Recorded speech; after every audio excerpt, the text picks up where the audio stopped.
San Diego shipbuilders rally to protect their jobs from the danger of sequestration. There's just 1 week left till those jobs could be cut.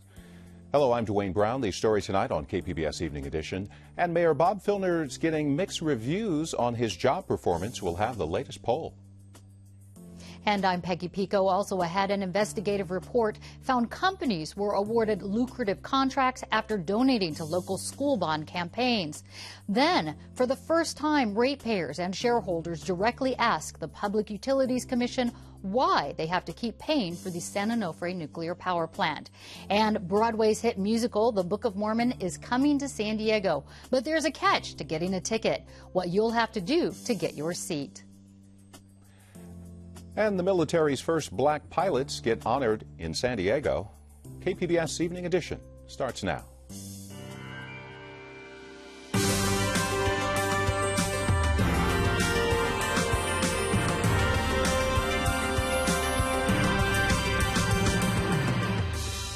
KPBS Evening Edition is made possible by Joan and Erwin Jacobs and by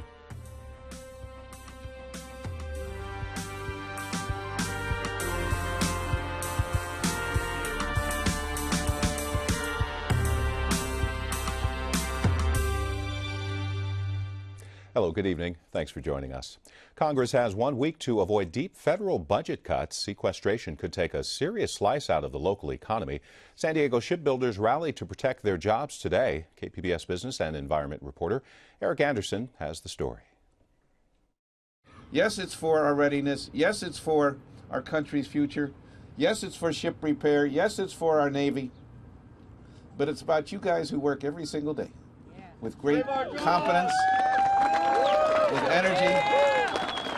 The several hundred workers who gathered near the Continental Maritime Shipyard represent just a fraction of the thousands of jobs that hang in the balance. If Congress can't build a deal before next week's sequester deadline, the cuts will be automatic, deep, and across the board. Shipbuilders say families that depend on military contracts for their livelihood will have to do without. The defense of the nation is too important to play political games over. We need a defense budget. We need an appropriations bill to allow us to, these folks are the silent patriots. They maintain these ships, make sure that they can go in harm's way and return. The Ship Repair Association says the San Diego region could lose $400 million worth of defense-related projects. Workers know what's at stake. Losing 5,000 high-paying jobs will be devastating for San Diego's shipbuilding industry, but the effects will be felt far beyond the shipyards here on San Diego Bay. The entire region of San Diego would feel those job losses. There's a huge economic impact to the kind of budgeting by crisis we're doing in Washington, because people can't plan, families don't know if they have jobs, and businesses are holding back from investing, which would also create jobs. Congressman Scott Peters says lawmakers need to cut spending, but the cuts should be strategic. Economists say the region's fragile economic recovery hangs in the balance. They say deep cuts could stop the recovery and push the economy back into a recession. Eric Anderson, KPBS News. The Pentagon has grounded its entire fleet of F-35 fighter jets after discovering a cracked engine blade in one plane. The Marine Corps, Navy, and Air Force are all supposed to get versions of the jet to replace their current fighters. The F-35 has been controversial because of delays and because of its cost. At nearly $400 billion, it's the Pentagon's most expensive weapons program.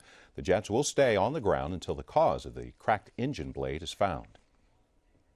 New trouble tonight for San Diego Hospice, the region's largest end-of-life care provider. It's already declared bankruptcy and announced its closure. Now, a whistleblower lawsuit accuses the agency of bilking thousands of dollars from Medicare. iNewsO's reporter Ryan Grohowski joins us from the News Center. Ryan, who filed the lawsuit and what does it say? The suit was filed in federal court last December, but was just unsealed this week. And it was filed by a former nurse for San Diego Hospice who claims that the hospice defrauded Medicare by encouraging employees to admit patients who didn't need or didn't want hospice care. She also says in the lawsuit that the hospice fired her in 2011 for complaining about the directive. Now, hasn't San Diego Hospice had issues with Medicare in the past? Yes, well, 2 years ago, Medicare began an audit of the hospice's claims to see if patients were staying in hospice care longer than they should.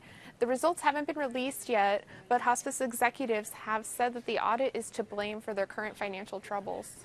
And has the agency responded to the lawsuit? No, a spokesperson for the hospice wouldn't comment today, nor would the plaintiff's lawyer. And federal prosecutors can join this case, but they haven't yet determined if they will. iNewsSource reporter Ryan Grohowski. San Diego Mayor Bob Filner is getting more negative reviews than positive in a new survey. The poll by our media partner, 10 News, shows 47% disapprove of his job performance so far, and an even larger number frown on his public disagreements with other city leaders, like this exchange with City Attorney Jan Goldsmith this week. He did not advise me. It would have been nice, Mr. Goldsmith, to have a memo. It would have been nice to have advice. I am your client. That's privileged communication. You not only have been unprofessional but unethical in this press conference. Now, a majority of those surveyed say Filner's behavior could impact city business. No response so far from the mayor's office. California Democrats are losing their supermajority in the state Senate, at least temporarily. A Central Valley lawmaker is resigning to take a job with Chevron. The change means Democrats no longer have the two-thirds majority needed to pass tax changes or to override vetoes by the governor.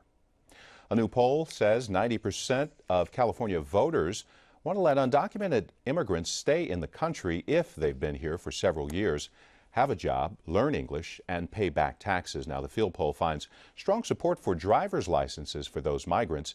It says voters also favor strong border enforcement as well as penalties for employers who hire illegal workers. A protest is planned tomorrow at the San Ysidro port of entry by family members of people killed or wounded by border agents. The families want more transparency from U.S. Customs and Border Protection. Today I just keep asking for justice, for help, for the community to be informed, for the community to help us out, to please participate tomorrow. The families and supporters plan a week of protests and meetings along the border and in Washington to make more people aware of recent shootings by Border Patrol agents. A lawsuit's been filed against a national city company in connection with a deadly bus crash in San Bernardino Mountains. 8 people died in the crash on February 3rd. The suit was filed by 2 passengers who were injured. They accused the bus company and the driver of negligence. Federal regulators shut the company down. Our reporting on security concerns in San Diego's public transit system is getting some official response. KPBS and iNewsSource investigation found contracted security personnel aren't getting the proper training, and San Diego's 2 transit systems are paying millions for those services. iNewsSource reporter Brad Racino joins us from the News Center. Brad, tell us a little bit about how this affects the Metropolitan Transit System and North County Transit and why they want this investigation. Sure. Well, both transit districts met yesterday for their monthly board meetings. Several members of the Metropolitan Transit System brought up our investigation. They directed their staff to provide more information about the contracts during next month's board meeting. And what happened at the North County Transit District meeting? Nothing happened at the meeting, but today we got a letter from the executive director of the North County Transit District outlining the steps they're going to take to address all the issues we brought up in the investigation last week. And those issues were about, what, the training of security guards on trains and trolleys? Right. Universal Protection Service provides those guards, and I talked with some of them who said they weren't prepared for any major emergency situation that could arise on the tracks, even though Universal's contracts say they're fully trained. And you're expecting some information on the investigation next month? Right. And we've got the whole story online at iNewsSource.org with more information. iNewsSource reporter Brad Racino. More news tonight about who's on the hook for millions of dollars lost after the San Onofre plant went offline more than a year ago. Peggy Pico explains what happened at last night's public hearing. Adam Townsend of Patch in Orange County was at the public hearing in Costa Mesa last night, which was the first time ratepayers and shareholders got to openly voice their concerns to California's Public Utilities Commission. Adam, thanks for being here tonight. The plant has been offline for more than a year. How much are we still paying for it? Well, according to some sources, the cost to maintain and operate the plant while it's shut down is about $54 million a month. There's no exact number about how much it costs you in your electricity bill, but the estimates are somewhere around $10 per month for a single-family house. Which is energy they're not getting. Energy they're not getting. There's a state law that says ratepayers shouldn't pay for a plant that's been offline for more than 9 months. What are Edison's main arguments for continuing to charge ratepayers? Well, Edison has a plan to partially restart the plant that's under review by the Nuclear Regulatory Commission now, and their main argument is that the plant provides thousands of megawatts of crucial 24/7 baseload power for the Southern California region. But would some people say that's just an excuse so they can keep charging us? Yeah, well, I think a lot of people are saying that, hence the hearings for the CPUC. Tell us about that hearing last night. Was it contentious? Yeah, it was contentious. There's several different factions. The business community is kind of lined up behind Edison, and some elected officials, but other elected officials have expressed grave concerns. And of course, there's a coalition of local and national activists, anti-nuclear activists, who spoke. And Edison's chief nuclear officer, Peter Dietrich, also spoke. What did he have to say? Well, he started out the meeting. He spoke about different measures that the plant had taken for emergency preparedness, how they've met with different jurisdictional agencies such as the Sheriff's Department, the fire departments, about how they would evacuate people and decontaminate people if there was an issue and things like that.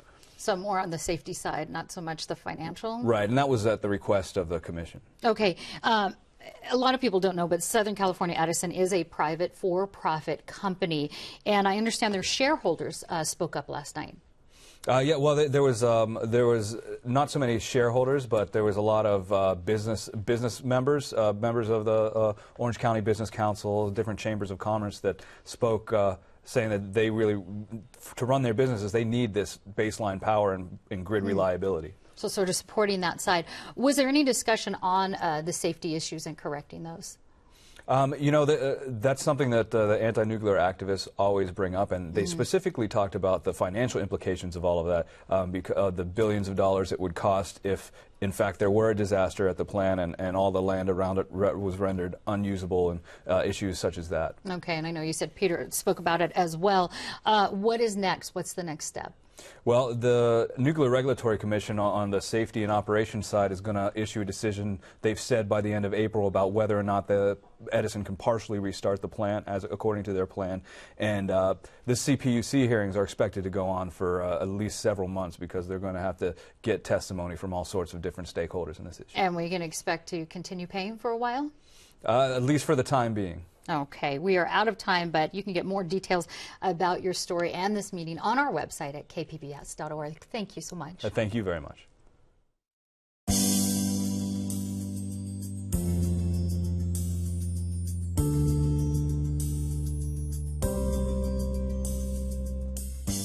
Escondido's Palomar Medical Center has unveiled a new way of monitoring its patients. KPBS health reporter Kenny Goldberg tells us it's a wireless system that looks like something out of Star Trek. The brain of the new system is a device that's worn on a patient's wrist. It's fed information through sensors on the chest and thumb. The device wirelessly sends continuous updates on patients' vital signs, including heart rate, blood pressure, and oxygen levels. The Visi mobile system is made by San Diego's Sotera Wireless. Palomar Medical Center is the first hospital in the world to use it. Patient Cassie Thompson thinks it's pretty swift. For example, nurses don't have to wake her up to take her vital signs. I noticed also that I can monitor my own heart rate. If you want to know how to use it, they show you how to use it. So when I'm walking around, I can monitor my own self and know if I need to go back and sit down or if I'm getting too tired. Nurse Melissa Post says the device allows her to deliver better care. It gives us more time back with the patient, which is our main goal. We want to be at the bedside as much as possible. Palomar's Dr. Ben Cantor says wireless devices are the way of the future. This is an example of the kind of technology that you're going to see on every patient in every hospital in this country in 10 years. A New York official has dropped his lawsuit against Qualcomm. The state's pension fund has more than 5 million Qualcomm shares, so its manager wanted more information about the company's political spending. Qualcomm says it'll post it online. By the way, Qualcomm is a KPBS supporter. A report out this week says some San Diego companies got lucrative contracts after donating to school bond campaigns. Peggy Pico gets the details. A 4-month investigation by Voice of San Diego and NBC7 found what they call a pervasive pattern with significant correlation between a number of local school districts and campaign donors awarded big contracts on the very bond projects they backed. Voice of San Diego's Will Carlos joins me with more on his investigative report and will give us a summary of this investigation. So very briefly, what we did was we went and looked at who was funding bond campaigns. Who are the people who end up paying for the campaign signs, the robocalls, everything that involves getting a campaign measure past the voters. And then we went and saw if the same companies that had written large checks ended up doing the work once the bond money started flowing. And we found in, I think it was 13 of the 17 districts that have issued bonds, we found a significant correlation. How many districts, you did say, did you look at? And the significant correlation, tell us about that as far as how much money was donated and Right. what happened. So we had to hone in. Obviously, there are thousands upon thousands of people who give anywhere from $5, to $50,000 to bond campaigns. So we focused in on anybody who gave more than $5,000. And so in every district, there are anywhere from sort of 2 or 3 to a dozen of these donors. And we went to see the correlation. And what we found was that in 72% of the time, the companies that had given those large donations ended up being awarded contracts to work on the bond program. Let's take a look at this graph kind of detailing some of that work. So tell us, this is about the money that was spent and the correlation. What are we looking at there? So it's various different districts, I think, that show the correlation. These, I think you guys selected kind of the most interesting districts, let's say, where there was a very strong correlation between the donors, and most of them ended up getting contracts, if not all of them. All right, and how much, as far as local school districts, I wanted to bring this up. They're doling out hundreds of millions of dollars of taxpayer money for these bond projects. Is this type of quid pro quo legal? Well, let's be clear, if there is a proven quid pro quo, if a company has come to a district and said, we will give you money if you give us a project, then no, that's not legal. According to the Legislative Council, who are basically the lawyers who advise the legislature, they've gone and taken a look at the statutes, and they say that's definitely not legal. The thing is that you can't really prove that. And to be fair, I'm not going to say that that's definitely happening, right? You go to districts, you talk to people, they say it's kind of could be happening over there, but it's not happening over here. Is it happening in San Diego Unified, our largest school district? So San Diego Unified is one of the three or four districts that we actually decided we couldn't fairly say that there was a correlation there, and that's for a number of reasons. For a start, just about everybody in town gives money to San Diego Unified, regardless of whether they end up getting contracts. That's one important thing. The second is that San Diego Unified does things pretty differently. It doesn't do these lease-back contracts, which allow a district to sort of select the company that they're going to work with. So they have some checks and balances exactly, in that. Yeah. What about the districts who were who did award these large contracts to these big donors? What did they say when you talked to them about this? Basically, they said there's no connection. We're not influenced in any way by who's given us money. The selection process is separate. It's different people who are making those decisions, and you're drawing conclusions whether or none to be drawn. Yeah. All right, strange coincidence, though.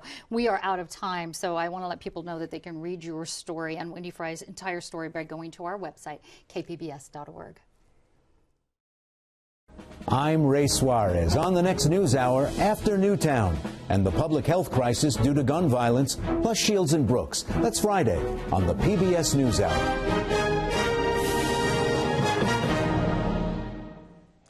The Padres played their first game of the preseason today. It was a 9-3 win over the Seattle Mariners. The team also marked the 20th anniversary of its spring training home, the Peoria Sports Complex.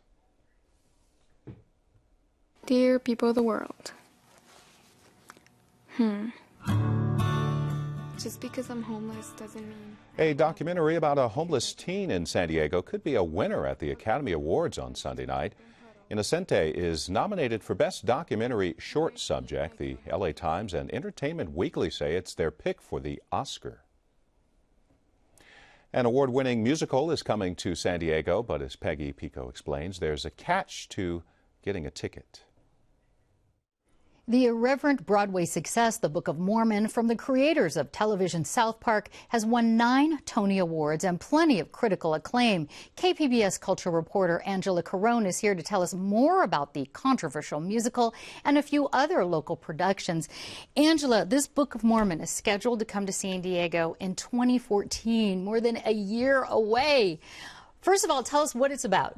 Well, as you said, it's the same creators of the TV show South Park. So if you know that show, it's a very similar sensibility, lots of irreverence, lots of satire and profanity. It's about 2 young missionaries, Mormon missionaries, who are sent from Salt Lake City to a remote village in Uganda.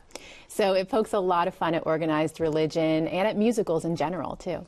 Well, it's become very popular among kind of non-traditional theater goers as well as traditional theater goers. Who's seeing this?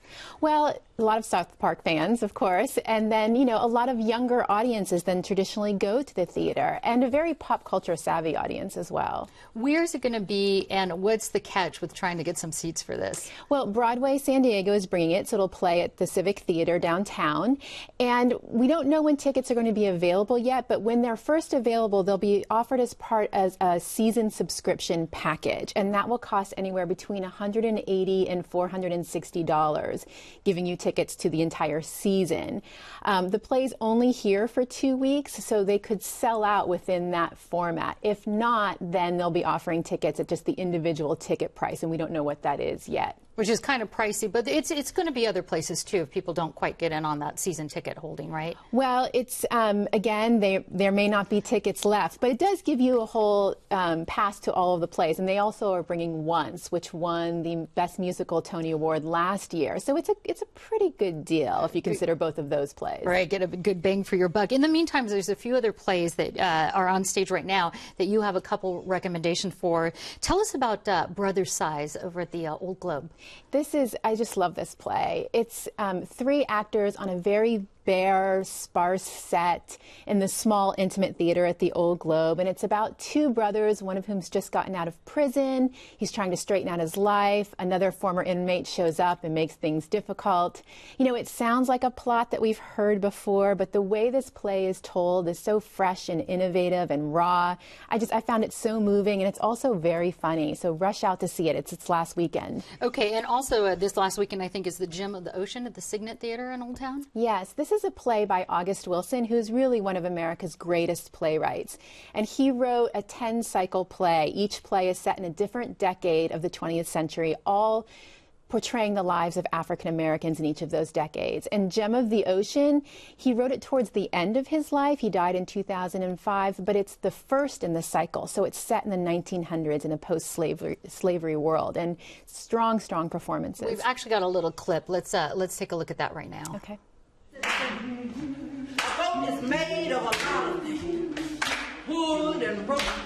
The sails look like bed sheets blowing in the wind. They make a snap when the wind.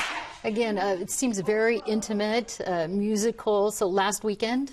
This is the last weekend. It's not a musical, but August Wilson does incorporate music into all of his plays. He was a big fan of the blues. In this case, because of the time period, it's mostly spirituals, but just a really, really great production. All right. Unfortunately, we are out of time. Angela Carone, thanks so much for giving us the update. Thank you. A tribute honoring one of World War II's most elite combat units was held today at Marine Corps Air Station Miramar. It was for the nation's first black pilots, known as Tuskegee Airmen.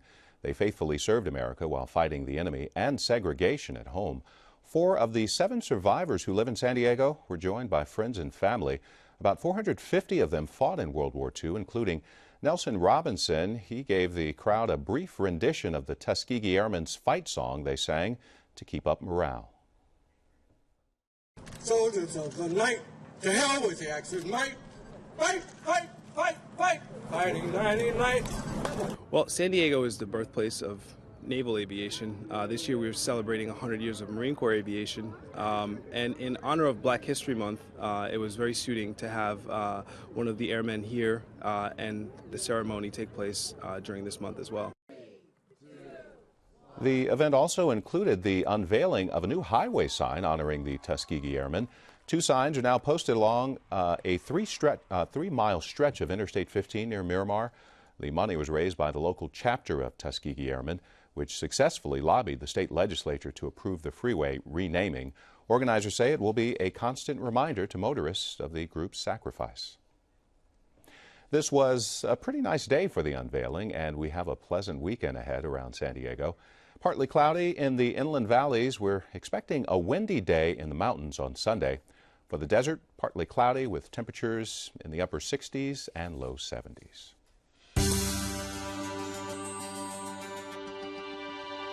Tonight, I'd like to invite you, our KPBS viewers and listeners, for your knowledge and insight in helping us uncover and explore news stories in greater depth.